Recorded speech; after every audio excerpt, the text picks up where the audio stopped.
Hello NEET aspirants, basically आज की video में मैं आप लोगों को बताने वाली हूँ documents required for Ayush counselling, कि आयुष की काउंसलिंग के लिए कौन से डॉक्यूमेंट्स रिक्वायर्ड होते हैं। ऑल्सो हम यहाँ यूपी स्टेट की बात करेंगे एंड ऑल्सो बिहार स्टेट के बारे में भी बताएंगे कि उसमें कौन से डॉक्यूमेंट्स आपको चाहिए होते हैं। ठीक है, so without wasting the time let's start the video.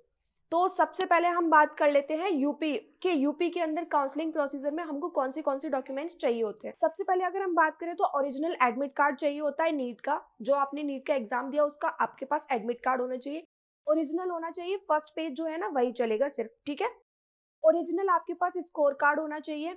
जो ये आपके नीट के मार्क्स हैं उसका एक स्कोर कार्ड आता है, वो डाउनलोड कर लेना, ओरिजिनल वो लगेगा।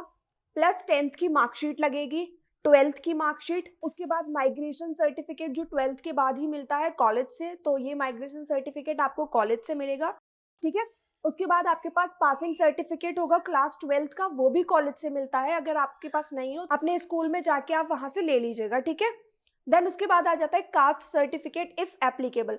तो कास्ट सर्टिफिकेट भी चाहिए होता है कि आप किस कैटेगरी के हो। अगर आप एससी कैटेगरी के हो तो एससी का सर्टिफिकेट लगेगा, अगर आप जनरल कैटेगरी के हो तो जनरल का लगेगा, ओबीसी के हो तो ओबीसी का लगेगा, एंड अगर आप ईडब्ल्यूएस कैटेगरी के हो तो उसके लिए एक स्पेसिफिक आपको इनकम सर्टिफिकेट बनाना पड़ता है कि अगर आपके पेरेंट्स की 1 मंथ की सैलरी 21,000 से कम है तो आपका एक इनकम सर्टिफिकेट बनता है, तो आप ईडब्ल्यूएस में एलिजिबल होते हो, तो उसका एक अलग सर्टिफिकेट बनता है। इसके लिए कास्ट सर्टिफिकेट भी एलिजिबल होते हैं। ठीक है, तो कास्ट सर्टिफिकेट भी एप्लीकेबल है, कास्ट सर्टिफिकेट भी लगते हैं।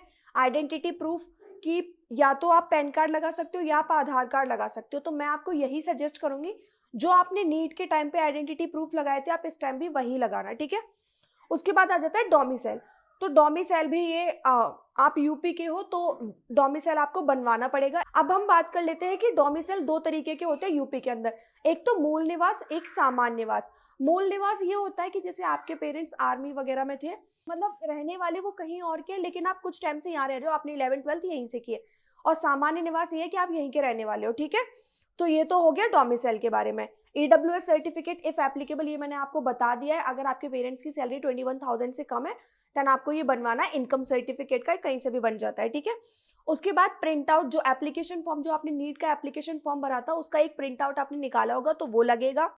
एंड पीडब्ल्यूडी सर्टिफिकेट, अगर आपको कोई डिसेबिलिटी है तो उसका एक पीडब्ल्यूडी सर्टिफिकेट बनता है, तो वो जरूर लगेगा अगर आपको कोई डिसेबिलिटी है तो। ठीक है, उसके बाद कैरेक्टर सर्टिफिकेट भी आपको बनवाना पड़ेगा, ये भी लगता है। ठीक है, तो ये सारे डॉक्यूमेंट्स हैं जो यूपी के अंदर लगते हैं। अब हम बात करते हैं कि बिहार के अंदर कौन से डॉक्यूमेंट्स लगते हैं। ठीक है, तो देखो सबसे पहले अगर हम बिहार के अंदर बात करें तो सबसे पहले तो सेम यूपी की तरह ही ओरिजिनल नीट की मार्कशीट लगेगी, ओरिजिनल नीट का एडमिट कार्ड लगेगा। ठीक है, ओरिजिनल कॉपी लगेंगी दोनों की, क्लास 10th की मार्कशीट एंड क्लास 12th की मार्कशीट, ये दोनों लगेंगी। उसके बाद माइग्रेशन सर्टिफिकेट आपका लगेगा, आपका 12th का पासिंग सर्टिफिकेट लगेगा, कास्ट सर्टिफिकेट भी आपका लगेगा। उसके बाद आपको आइडेंटिटी प्रूफ सेम जो मैंने आपको बताया था, पैन कार्ड या फिर आधार कार्ड। उसके बाद ईडब्ल्यूएस सर्टिफिकेट, ये मैंने आपको बता दिया है कि इनकम का सर्टिफिकेट लगता है पेरेंट्स का। एंड एप्लीकेशन फॉर्म का प्रिंट आउट लगाना है आपको, पीडब्ल्यूडी सर्टिफिकेट, अगर आपको कोई डिसेबिलिटी है तो आपको पीडब्ल्यूडी सर्टिफिकेट लगाना, और character certificate. Same as document same ही है, बस डोमिसाइल का डिफर आ जाता है। डॉक्यूमेंट सारे सेम ही है, बस डोमिसाइल का डिफर आ जाता है कि बिहार में अलग तरीके से अलग वेबसाइट है एंड इसमें अलग वेबसाइट है। ठीक है, तो ये तो हो गया डॉक्यूमेंट से रिलेटेड क्या था। बाकी अगर फिर भी आपको काउंसलिंग से रिलेटेड कोई डाउट आ रहा है देन डिस्क्रिप्शन में मैं आपको एक गूगल फॉर्म प्रोवाइड कर दूंगी, आप वो फिलअप कर सकते हैं। जो भी डाउट हो आप उसमें लिख देना एंड हमारी टीम आपसे जल्दी कांटेक्ट करेगी ना, आपके डाउट को पूरी तरीके से सॉल्व करेगी।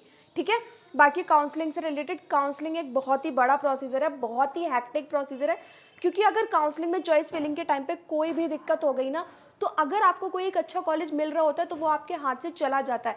एंड काफ़ी सारे बच्चे यही मिस्टेक करते हैं, तो मैं ये चाहती हूँ कि आप लोग ये मिस्टेक ना करें, तो इसलिए डिस्क्रिप्शन में मैं आपको एक नंबर प्रोवाइड कर दूंगी, आप वहाँ कॉन्टैक्ट कर सकते हैं एंड हमारी टीम आपको जल्दी ही काउंसलिंग से रिलेटेड कॉन्टैक्ट कर लेगी। अगर आप लोग काउंसलिंग कराना चाहते हैं तो it totally depends on you. So आज की वीडियो में मैंने ये आपको सब कुछ बता दिया है कि काउंसलिंग के टाइम पर कौन से डॉक्यूमेंट्स रिक्वायर्ड है। तो काफी सारे बच्चे ये सारी गलतियां करते हैं कि जब काउंसलिंग कराते हैं तभी डॉक्यूमेंट्स निकलवाते हैं। आप एलिजिबल हो काउंसलिंग के लिए, आपको प्राइवेट के लिए करानी है या गवर्नमेंट के लिए, तो अपने जो भी डॉक्यूमेंट्स है आप पहले ही सारे कलेक्ट करके रख लेना, सो दैट आपको बाद में कोई दिक्कत ना आए। ठीक है, एंड ऐसे ही रिलेटेड वीडियोज़ के लिए हमारे चैनल को सब्सक्राइब कर लीजिए। Stay tune, bye bye.